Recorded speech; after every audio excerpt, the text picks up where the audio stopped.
الحمد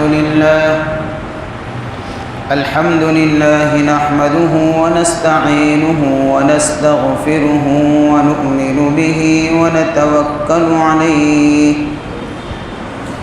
ونعوذ بالله من شرور أنفسنا ومن سيئات أعمالنا من يهده الله فلا مضل له ومن يضلله فلا هادي له ونشهد أن لا إله إلا الله وحده لا شريك له ونشهد أن سيدنا وسندنا ومولانا محمدا عبده ورسوله صلى الله تعالى عليه وعلى آله وأصحابه أجمعين أما بعد فأعوذ بالله من الشيطان الرجيم بسم الله الرحمن الرحيم فاصدع بما تؤمر وأعرض عن المشركين وقال الله تعالى في موضع آخر وأنذر عشيرتك الأقربين واخفض جناحك لمن اتبعك من المؤمنين فإن عصوك فقل إني بريء مما تعملون وتوكل على العزيز الحكيم صدق الله مولانا العظيم وصدق رسوله النبي الكريم ونحن على ذلك لمن الشاهدين والشاكرين والحمد لله رب العالمين. درود الشريف اللهم صل على سيدنا محمد النبي الأمي وعلى آله وبارك وسلم. اللهم صل على سيدنا محمد النبي الأمي وعلى آله وبارك وسلم. اللهم صل على سيدنا محمد النبي الأمي وعلى آله وبارك وسلم.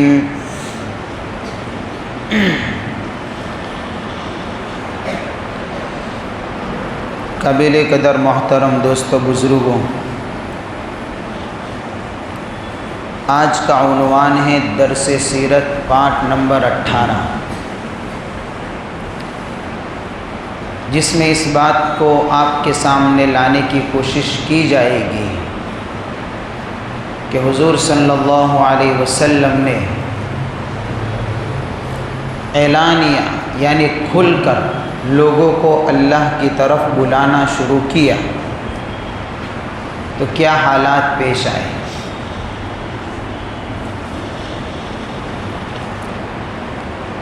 جب اللہ کے نبی صلی اللہ علیہ وسلم کے اوپر وحی کا نزول ہوا پہلی مرتبہ، اس کے بعد سے تقریباً 3 سال تک آپ علیہ السلام لوگوں کو اللہ کی طرف بلاتے رہے، خفیہ طریقے سے چھپ کر، اور تقریباً وحی کے نزول کے بعد 3 سال تک صحابہ میں خفیہ دعوت چلتی رہی. آہستہ آہستہ جو جان پہچان والے تھے، تعلقات والے تھے، ان کے سامنے بات رکھی جاتی، وہ ایمان قبول کرتے. جب 3 سال پورے ہو گئے تو اسلام نے اپنے پرچم کے تلے اس خفیہ دعوت کے نتیجے میں بڑے بڑے لوگوں کو لے لیا تھا. صدیق اکبر رضی اللہ تعالیٰ عنہ، اور اس طریقے سے حضرت عثمان بن عفان ہے، عثمان بن مظعون ہے، حضرت طلحہ بن عبید اللہ ہے، حضرت سعد بن ابی وقاص ہے. ایسے بڑے بڑے لوگوں کو اسلام نے اپنے پرچم کے تلے جمع کر دیا، اور 3 سال خفیہ دعوت کے نتیجے میں اتنی جماعت صحابہ کی تیار ہو گئی کہ اگر دعوت کے کام کو کھلے عام کیا جائے گا تو مخالفت تو ہوگی ضرور، لیکن اب وہ جو ایک تصور تھا، وہ ایسے صحابہ تھے کہ جو آپ کے بازو بن سکتے تھے۔ چنانچہ اللہ تعالیٰ نے حضور پاک صلی اللہ علیہ وسلم کے اوپر وحی کا نزول فرمایا، وَأَنذِرْ عَشِيرَتَكَ الْأَقْرَبِينَ وَاخْفِضْ جَنَاحَكَ لِمَنِ اتَّبَعَكَ مِنَ الْمُؤْمِنِينَ فَإِنْ عَصَوْكَ فَقُلْ إِنِّي بَرِيءٌ مِّمَّا تَعْمَلُونَ وَتَوَكَّلْ عَلَى الْعَزِيزِ الرَّحِيمِ۔ کیا وحی نازل ہوئی کہ آپ اپنے قریبی رشتہ داروں کو ڈرائیے، یعنی اب کھل کر دعوت دیجیے ہر ایک کو، اب کسی کی مخالفت کی پرواہ نہ کیجیے، اور توحید کا اعلان کریے اور کفر اور شرک سے بیزاری کا اعلان کریے۔ فَإِنْ عَصَوْكَ فَقُلْ إِنِّي بَرِيءٌ مِّمَّا تَعْمَلُونَ۔ اگر وہ لوگ آپ کی مخالفت کرے، آپ کی نافرمانی کرے، تو آپ ضرور اس بات کو کہیے کہ تم جو کرتے ہو اس سے میری کوئی ذمہ داری نہیں، میں بری ہوں اس سے، میں اس بات کو نہیں مانتا۔ چنانچہ جب اللہ کی طرف سے اس آیت کا نزول ہوا تو آپ علیہ السلام فکر مند ہو گئے، حالانکہ فکر مند تو پہلے ہی سے ہی تھے، لیکن اس بات کے اوپر فکر مند ہو گئے آپ علیہ السلام کہ اللہ نے اب کھلے طور پر مجھے دعوت اور توحید کا اعلان کرنے کا کہا ہے، لہذا اس کے لیے میں کون سا طریقہ اختیار کروں تاکہ سب لوگوں تک دعوت پہنچے۔ دیکھیں، یہ دعوت کا اصول ہے، آپ کسی بندے تک، کسی فرد تک، کسی قوم تک اگر بات کو پہنچانا چاہتے ہیں، اللہ کی بات کو پہنچانا چاہتے ہیں، رسول اللہ صلی اللہ علیہ وسلم کے پیغام کو پہنچانا چاہتے ہیں، تو پہلے آپ اس کے سامنے جانے سے پہلے طریقہ کار کو سوچئے،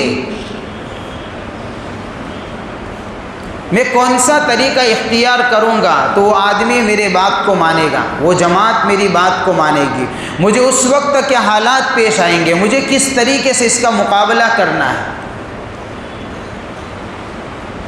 یہ اصول ہے دعوت کا، کہ بے طلب لوگ ہو، گمراہ لوگ ہو، کچھ جانتے نہ ہو، ان کو اللہ کی پہچان کروانی ہے، ان کو رسول اللہ صلی اللہ علیہ وسلم کی بات پہنچانی ہے، تو کیسے پہنچائیں گے؟ اگر آپ اس اصول کی رعایت نہیں کریں گے اور جب چاہا، جیسے چاہا، جس طریقے سے چاہا راستے پر کھڑے ہیں، کوئی کہاں کھڑا ہے، کوئی کس طریقے سے کس کام میں مشغول ہے، بس اپنی بات کو رکھنا ہی شروع کر دیا، تو وہ بات سمجھے گا نہیں، وہ بات نہیں سمجھے گا،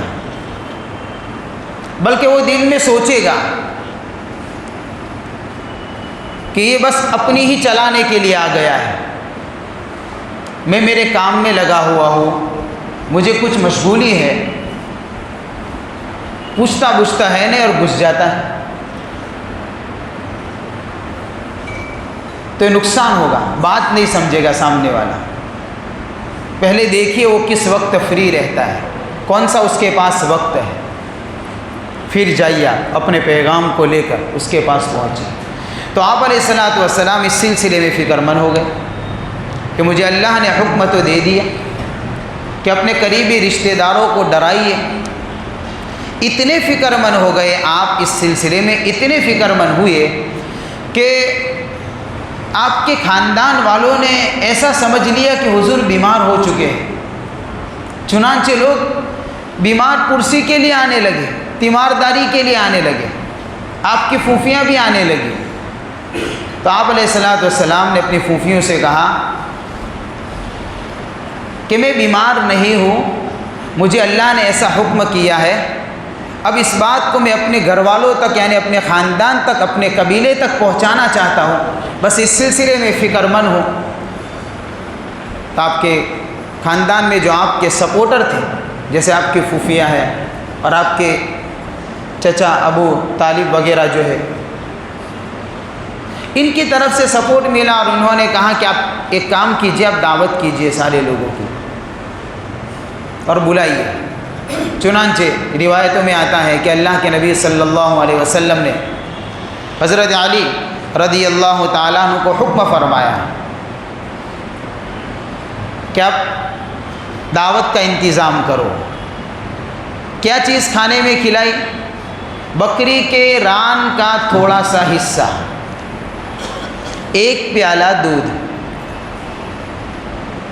اور ایک آدھ سا جو یا غلہ، بس تیار کرو کھانا۔ حضرت علی سے اللہ کے نبی صلی اللہ علیہ وسلم نے حکم فرمایا اور لوگوں کو دعوت دی۔ کتنے لوگ آئے؟ 40 لوگ جمع ہوئے۔ کھانا کتنا ہے؟ سیرت نگار علماء کرام نے لکھا ہے 1-2 آدمی کھا سکے اتنا ہی کھانا تیار کیا ہے، اور لوگوں کا مجمع ہے 40 کو کھلانا ہے اور ان تک اللہ اور اس کے رسول کی بات کو پہنچانا ہے۔ چنانچہ جب کھانا تیار ہو گیا، سارے لوگ جمع ہو گئے، اس میں آپ کے چچا بھی آئے تھے اور ابو لہب بھی تھا، وہ بھی آپ کا چچا تھا۔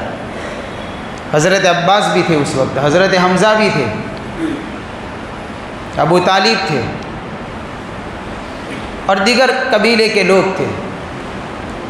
جب سارے لوگ جمع ہو گئے تو آپ علیہ الصلوۃ والسلام نے وہ گوشت کے ٹکڑے کو لیا اور اپنے مبارک دانتوں سے تھوڑا سا توڑا اور حضرت علی سے کہا کہ سب کو کہو کہ کھاوے اس میں سے۔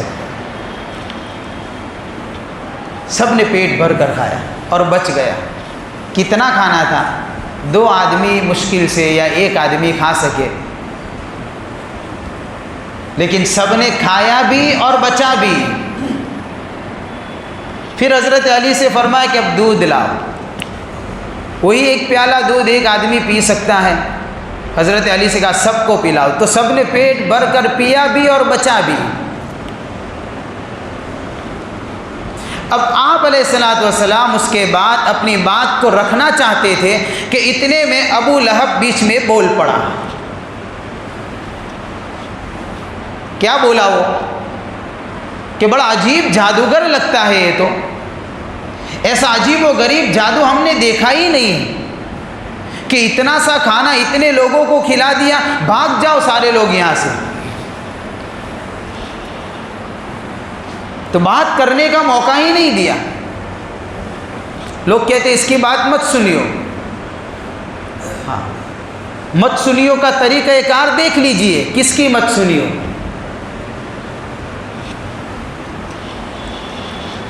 دین کی بات تو کوئی بھی کرے، اگر اللہ اور اس کے رسول کی بات ہے اور حق ہے تو سن لیجئے۔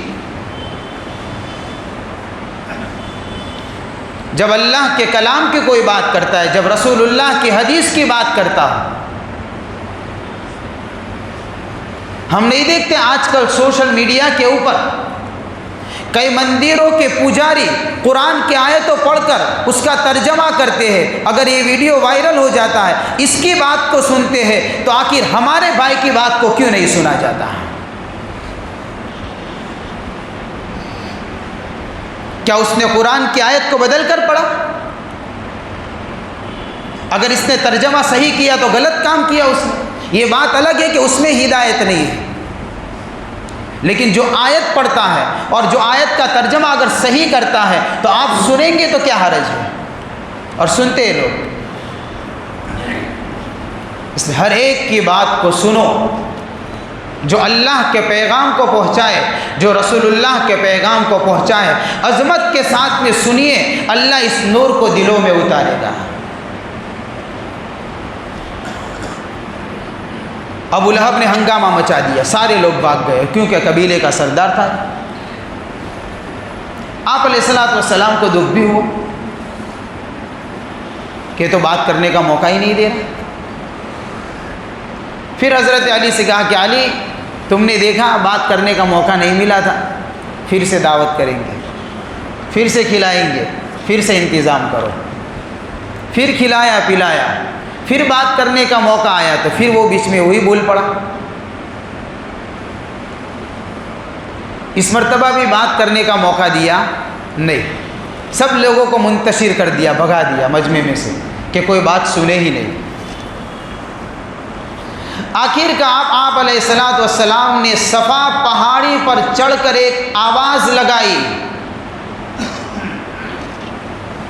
یا صباحا، اس طریقے سے آواز لگائی، اور آواز لگا کر اپنے قبیلے اور خاندان والوں کے لوگوں کے نام لیے، سب لوگ جمع ہو گئے۔ اے بنو عبد المطلب، اے بنو فہر، اے بنو ہاشم، اے بنو عبد مناف، اے بنو لوئی، اے حمزہ، اے عباس، اے صفیہ، نام لے کر بھی اور قبیلے کا نام لے کر بھی ہر ایک کو مخاطب کر کے کہا کہ میرا ایک سوال ہے تم سے، اور اس کے اندر ابو لہب بھی آیا۔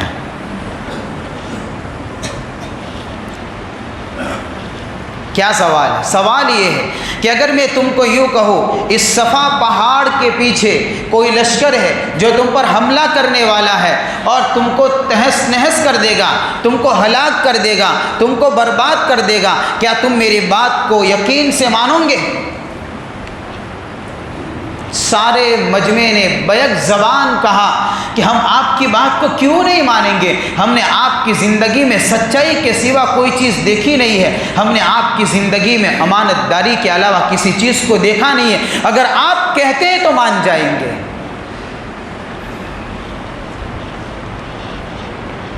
آپ کہتے ہیں تو ہم ماننے کے لیے تیار ہیں۔ تو اللہ کے نبی صلی اللہ علیہ وسلم نے فرمایا تو پھر سنو جو میں کہنے جاتا ہوں کہ مجھے اللہ نے اپنا رسول بنایا ہے۔ ایک بربادی تو وہ ہے کہ اس پہاڑ کے پیچھے سے تم پر حملہ کرے اور تمہارا نام و نشان مٹا دے وے، تم کو برباد کر کے رکھ دے وے۔ اگر تم نے اللہ کے حکم کو نہیں مانا، اس کے رسول کے فرامین کو نہیں مانا، تو ایک بربادی آخرت کی ہے۔ اس لیے ہمیشہ اللہ کے عذاب سے ڈرو، اور میں جو کہتا ہوں اس بات کو مانو۔ یا ایھا الناس قولوا لا الہ الا اللہ تفلحوا، ایسا بولو لا الہ الا اللہ، کہ اللہ کے سوا کوئی معبود نہیں، اس کلمے کا اقرار کرو، بولو۔ کیا ملے گا؟ اللہ اس بربادی سے بچا دے گا، اس ہلاکت سے بچائے گا۔ پھر تو منظر ہی بدل گیا۔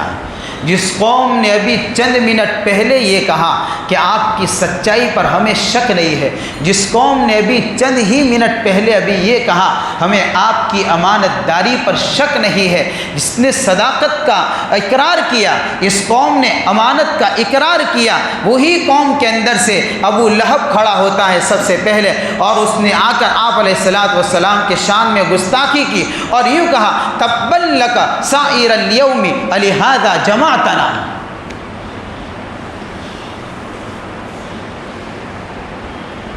پورا دین تجھ پر بربادی اترے۔ کیا کہا؟ نعوذ باللہ، پورا دین تجھ پر بربادی اترے، اس لیے تو نے جمع کیا تھا۔ ایسا گستاخانہ کلمہ، بددعائیہ لفظ اس نے کہہ دیا۔ اتنا ہی نہیں کہا بلکہ اس نے پتھر اٹھا کر مارا۔ علماء نے لکھا ہے آپ کی ایڑی پر لگا اور آپ کی ایڑی زخمی ہو گئی اور وہاں سے خون بہنے لگا۔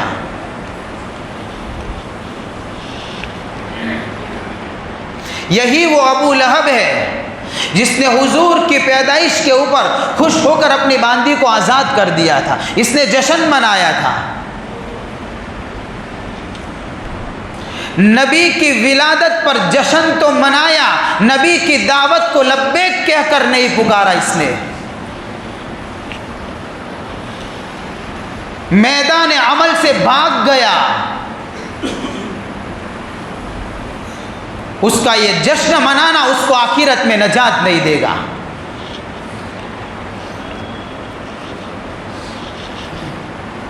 ہاں، اصل ہے میدان عمل میں عاشق رسول بن جانا۔ کمال تو یہ ہے میدان عمل کے اندر عشق رسول کا ثبوت پیش کرنا۔ کون ہے رسول اللہ کا امتی جس کی زندگی سنتوں سے منور نظر آتی ہے؟ ہاں یہ اصل ہے، اور بڑا مالدار آدمی تھا، آپ کا چچا تو لگتا ہی تھا، اور سردار قسم کا آدمی تھا۔ اس نے مخالفت کا جھنڈا بلند کیا، اور پھر وہاں سے اس کی دشمنی چلی۔ جب اس نے حضور کے شان میں یہ بات کہی، تبًّا لک سائر الیوم لہذا جمعتنا، جب یہ بد دعا کا جملہ آپ علیہ الصلوۃ والسلام کی شان میں کہا تو فوراً اللہ نے سورۃ اللہب کو نازل فرمایا۔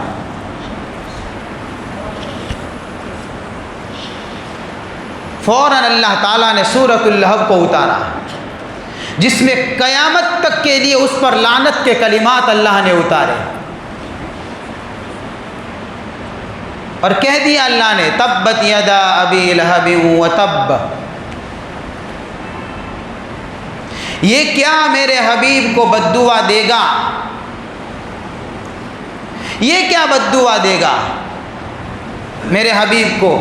اللہ بد دعا اتارتا ہے، اللہ اس پر لعنت اتارتا ہے۔ اس نے بد دعا نہیں دی ہے، اس نے میرے حبیب کی شان میں گستاخی کی ہے۔ قیامت تک آنے والی انسانیت جو اللہ کے کلام کو پڑھیں گے اس پر لعنتیں برستی رہے گی۔ اللہ نے فرمایا تبت یدا ابی لہب وتب، ابو لہب کے ہاتھ ٹوٹ جائے، برباد ہو جائے، وہ خود بھی برباد ہو جائے۔ یہ کیا میرے حبیب کو بربادی کی بد دعا دیتا ہے؟ اس کی کیا حیثیت ہے؟ یہ کون ہے؟ اس ہستی کے اوپر تو جیسے لوکل آدمی کی بد دعا کہاں سے اثر کرے گی؟ تیری حیثیت کیا ہے؟ علماء نے لکھا ہے کہ فطرت کا اتنا خراب تھا کہ بیت اللہ میں سے اس نے چوری کی ہے، جو قوم کا سردار بنا بیٹھا تھا، اور نبی کی مخالفت کے اندر پیش رہا، پہلی صف میں ہمیشہ نظر آیا۔ جب اللہ نے اس سورت کو اتارا تو اپنے بیٹوں کے پاس آتا ہے۔ اس کے 2 بیٹے تھے، اور ان 2 بیٹوں کے نکاح کے اندر حضور پاک صلی اللہ علیہ وسلم کی 2 صاحبزادیاں اور 2 شہزادیاں تھیں۔ اسلام سے پہلے رخصتی نہیں ہوئی تھی۔ ایک کا نام عتبہ تھا، دوسرے کا نام عتیبہ تھا۔ حضرت رقیہ اور ام کلثوم رضی اللہ تعالیٰ عنہ، اس نے اپنے بیٹوں سے آ کر کہا سنیے، ایک دعوت کا کام ہم کرتے ہیں، سنیے، ہم کو وقت ملتا ہے تو کرتے ہیں، ہم کو فرصت ہوتی ہے تو آتے ہیں، اور یہاں پر حضور کی زندگی ہے، یہی دعوت کا کام ہے، یہی اللہ کا پیغام۔ دعوت کس کو کہتے ہیں؟ اسی کو تو کہتے ہیں بھائی، اللہ کے پیغام کو اللہ کے بندوں تک پہنچاؤ، تبلیغ اسی کا نام تو ہے۔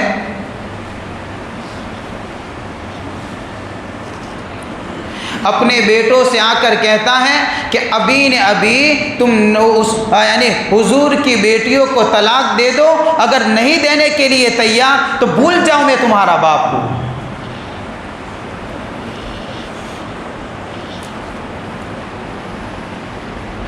ایک ہی وقت میں اللہ کے پیغام کو پہنچانے کی وجہ سے نبی کے اوپر حالات کا اتنا سخت سلسلہ شروع ہوا ہے کہ ایک ہی وقت میں 2 بیٹیاں گھر پر آ جاتی ہیں۔ کسی باپ کی ایک بیٹی بھی اگر گھر پر آتی ہے طلاق لے کر، اس کی راتوں کی نیندیں حرام ہو جاتی ہے۔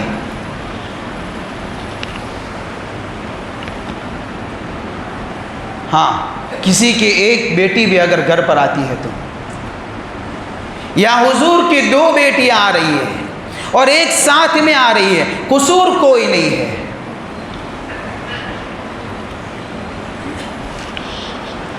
جن بیٹیوں کی تربیت رسول اللہ نے کی ہو، ان بیٹیوں کی تربیت میں کیا کمی رہی ہوگی؟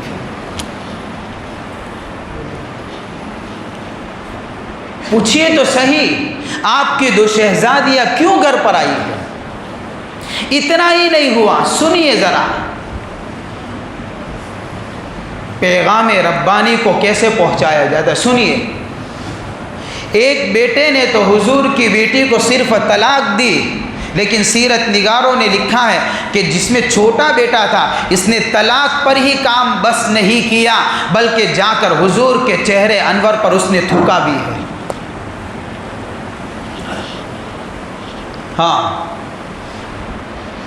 جس چہرے انور کے متعلق اللہ قرآن میں فرماتا ہے وَالضُّحَىٰ وَاللَّيْلِ إِذَا سَجَىٰ، میرا محبوب تیرے چمکتے چہرے کی قسم، جس چہرے کی چمک کا ذکر اللہ کا کلام کرے، جس چہرے کے اوپر ہمیشہ اللہ کی رحمتیں اور برکتیں اترتی ہو، جس چہرے کو اللہ نے اتنا حسین بنایا ہو کہ حضرت عائشہ صدیقہ رضی اللہ تعالیٰ عنہ فرماتی ہے رات کے اندھیرے میں ہمارے گھر میں اگر سوئی گر جاتی تھی اور چراغ نہیں جلتا تھا تو آپ علیہ الصلوۃ والسلام جب رات کے وقت گھر میں تشریف لاتے تھے، آپ کے چہرے انور کی روشنی سے ہم پڑی ہوئی سوئی کو اندھیرے میں سے اٹھا لیا کرتے تھے۔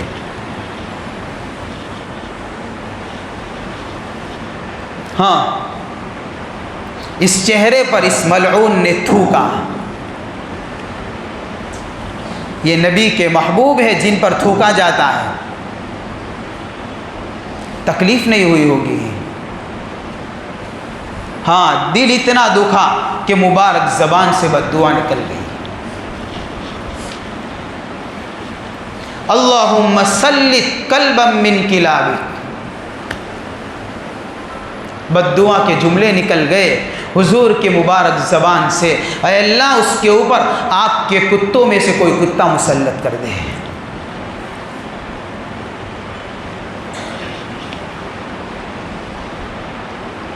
یہ کام کیا ہے اس نے، آسمان الہی سے، عرش الہی سے بد دعا ٹکرا گئی، قبول ہو گئی۔ اور کیوں قبول نہ ہوتی؟ بد دعا کس نے دی ہے؟ ہمارے جیسے کوئی چھوٹے موٹے آدمی نے دی ہے بد دعا؟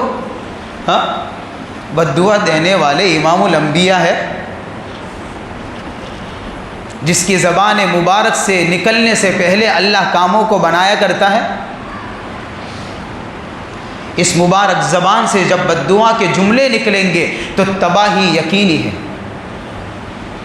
کیا ہوا؟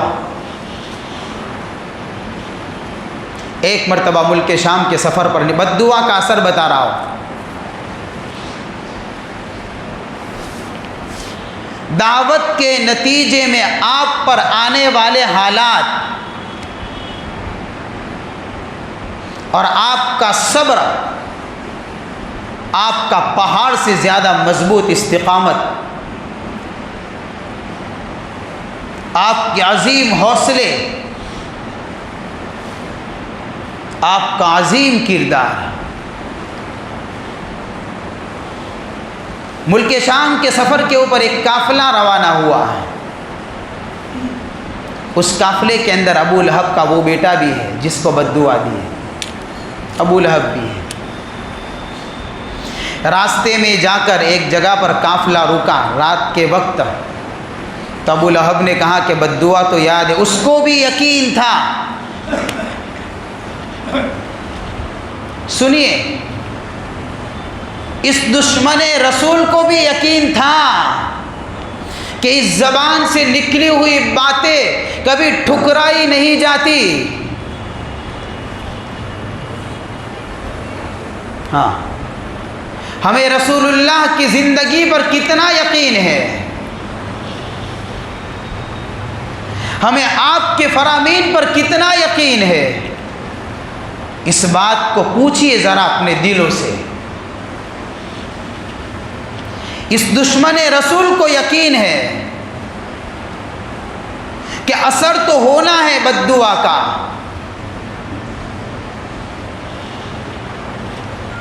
اس نے قافلے سے کہا رات کا وقت ہے بھائی، بد دعا کے کلمے مجھے یاد ہے، ایک کام کرو میرے بیٹے کو کچھ اس طریقے سے سلاؤ کہ ایسا نہ ہو کہ رات کے وقت کوئی آ کر پھاڑ کھائے.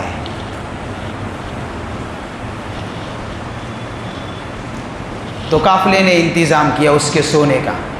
سارے قافلے والوں نے اپنا سامان جمع کیا اور ایک ڈھیر بنایا. اس کو کہا کہ تو اوپر سوئے گا اور ہم تیرے چاروں طرف راؤنڈ لگا کر ہم سوئیں گے.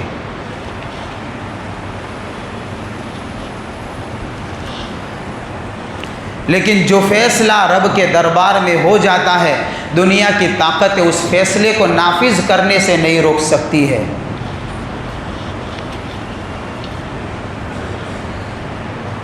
جو گستاخ رسول ہوا کرتے ہیں، جو رسول اللہ کے دین میں روڑے اٹکائے کرتے ہیں، جو آپ کے دین کا مذاق اڑایا کرتے ہیں، جو آپ کے دعوت والے عظیم کام کے ساتھ میں اپنی مرضیاں چلاتے ہیں، جو یہ مذاق نہیں ہے، یہ عظیم پیغام ہے.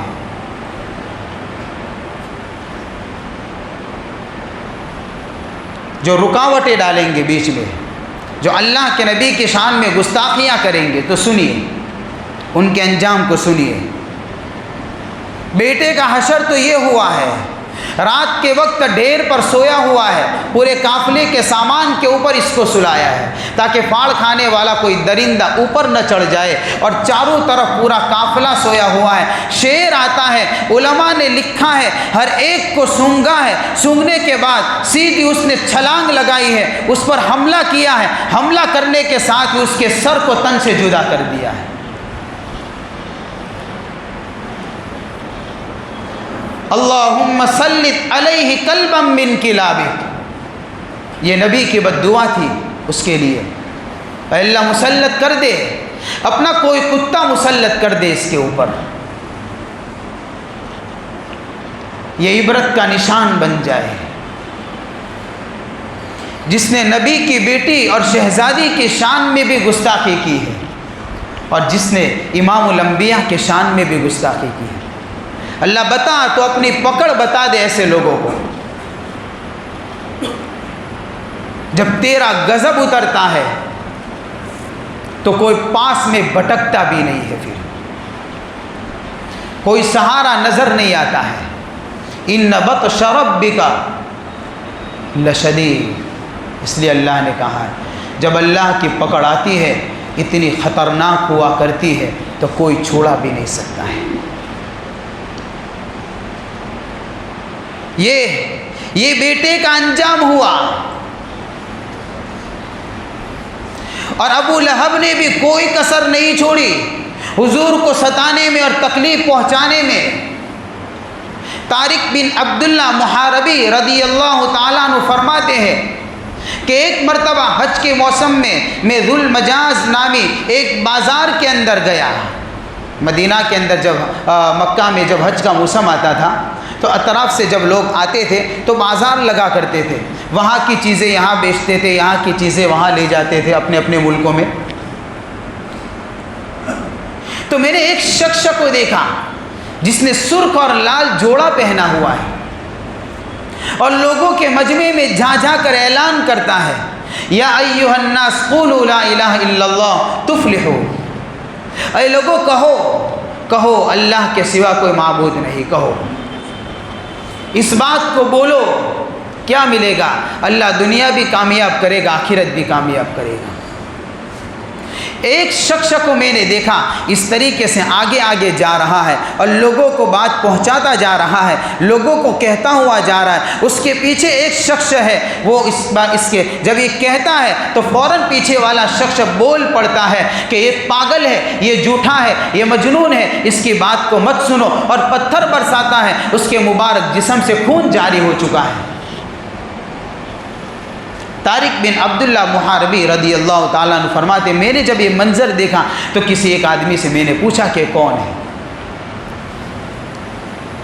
کہ آگے جانے والا وہ تو محمد بن عبداللہ یعنی جنہوں نے نبوت کا دعویٰ کیا ہے وہ ہے، جن پر پتھر برسائے جاتے ہیں، جن کو جھوٹا کہا جا رہا ہے، جن کو پاگل بتایا جا رہا ہے، اور پیچھے چلنے والا اس کا چچا ہے، اس کا نام ابو لہب ہے۔ گلی گلی میں جا کر اس نے رکاوٹیں پیدا کی ہے، ہر موڑ کے اوپر یہی نظر آیا ہے۔ اس کی بات کو مت سنو، لوگوں کو بھڑکایا اسی نے ہے، دوسرے بھی لوگ ہیں، لیکن چونکہ بات اس کی نکل پڑی ہے، اس طریقے سے ایک بھی موقع ہاتھ سے جانے نہیں دیا اس نے کہ رسول اللہ کی مخالفت اس نے نہ کی ہو۔ انجام سن لیجیے۔ اب غزوہ بدر کے بعد اس کے جسم کے اندر ایک بیماری لگ گئی، اور عربوں کے اندر وہم کی بیماری تھی اس زمانے میں کہ بھئی کہ کوئی بیمار ہو گیا ہو تو اس کے پاس مت جاؤ ورنہ تم بھی بیمار ہو جاؤ گے، جیسے ہمارے اندر بھی ہوا کرتا ہے، ہم بھی نہیں جاتے، ہم بھی توہم پرست بن چکے ہیں، وہموں کی ابتدا زیادہ کرتے ہیں، یہ بیمار ہے، یہ ایسا ہے، اس کے پاس مت بیٹھو ورنہ تم بھی ایسے ہو جاؤ گے، پتہ نہیں بے کون کس کو کیا بنا دیتا ہے۔ جو کچھ بھی ہوتا ہے نظام الہی چلتا ہے، ہاں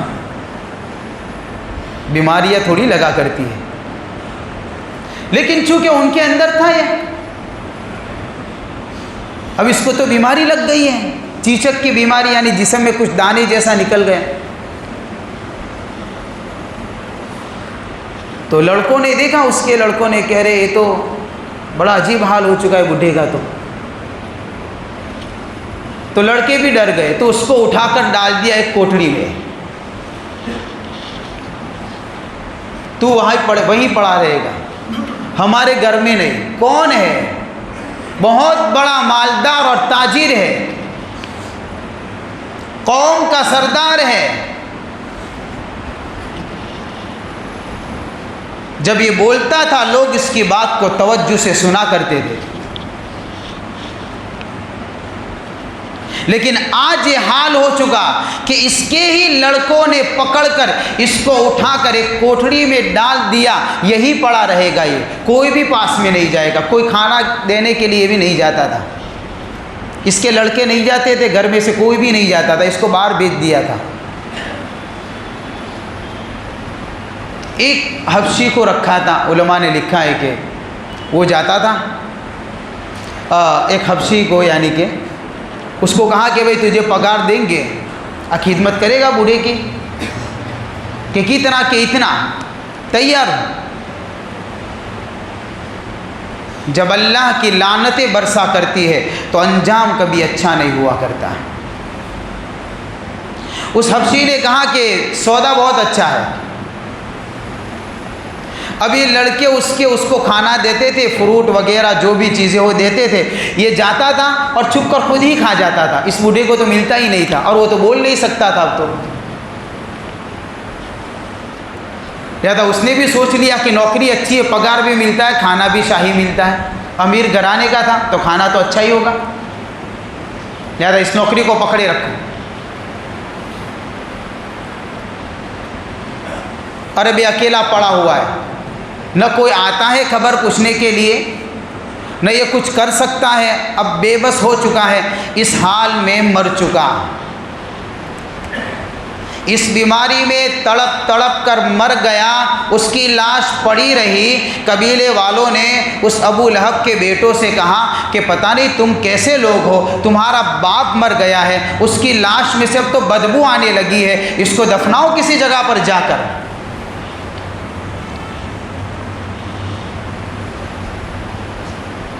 تو بیٹوں نے کہا کہ ہم نہیں دفنائیں گے، لیکن کام کرنے والوں کو بلاؤ،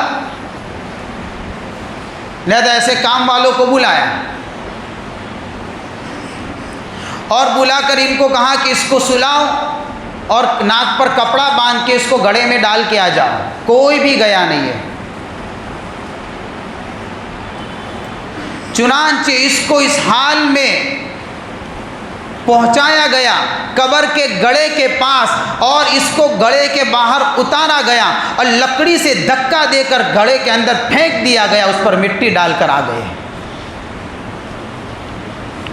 تبت یدا ابی لہب وتب. اللہ نے اپنے کلام کو سچ کر دکھایا. اس نے کہا تھا نا، رسول اللہ سے کہا تھا تبا لک سائر اليوم لہذا جمعتنا. تیری بد دعا کا اثر تو ظاہر سی بات ہے ہو نہیں سکتا ہے، لیکن تو اللہ کے کلام کی لعنت، تو اکیلا نہیں، تجھے دیکھنے والے سارے لوگ دیکھیں گے، مکہ کے لوگ دیکھیں گے کہ تیرا انجام کیا ہوا ہے. جب اللہ لعنتیں برساتا ہے، جب اللہ کی طرف سے پکڑ آتی ہے تو اللہ دنیا کے لیے عبرت کا نشان بناتا ہے. اس نے نبی کے کام کے اندر روڑے اٹکائے تھے، آپ کی شان میں گستاخیاں کی تھی، اللہ نے وہ پکڑ فرمائی کہ سارے لوگوں نے آنکھوں سے دیکھا ہے. میرے بھائیو، آپ علیہ الصلوۃ والسلام نے جب دعوت کا سلسلہ شروع کیا تو اس طریقے سے آپ پر حالات آئے اور آپ کے دشمنوں سے اللہ تعالیٰ نے اس طریقے سے کام تمام کیا ہے.